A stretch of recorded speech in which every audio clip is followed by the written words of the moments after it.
కన్యాదానం అయిపోయింది. ఓకే, అమ్మాయిని మీకు అప్పగించేశారు. ఇవాళ వరకు ఆమెను మీరు పనులు నడిపించారు జాగ్రత్తగా. Thank you sir. వందనాలు. శ్రాద్ధకరణ సమయంలో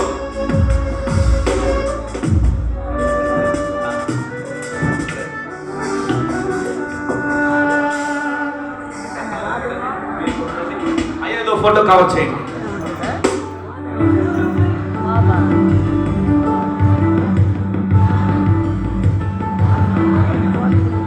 థ్యాంక్ యూ, చాలా వందనాలు. మరి పూర్ణచంద్ర గారి కుటుంబ సభ్యులకు, అట్లానే మా యేసుబాబు గారి కుటుంబ సభ్యులకు వందనాలు. నాయన మరి అమ్మాయి సరళతిని అప్పగించేసారు, వెళ్ళిపోతున్నారు. ఇదే కన్యాదానం. బరువు బాధ్యతలన్నీ నీయే. ఎంత గారు చెప్పారుగా, భర్త అంటే ఎవరు చెప్పండి? భరించేవాడు తప్ప బాధేవాడు కాదు. Okay right. కాబట్టి శ్రాష్టకరణ సభలో మరి పెళ్లి చూపుల్లో చూసిన అమ్మాయి ఈవిడే కాదు, ఒకసారి కన్ఫర్మ్ చేసుకుని తాలిగడిగారు. చూద్దాం, నాకు కనపట్ల కొంచెం సూపు కూడా మందలింది, మా ఊరు కూడా ముసలు అయిపోయింది కాబట్టి కన్ఫర్మ్ చేసుకుని. ఎందుకంటే యాభై ఇబ్బంది పడ్డాడు,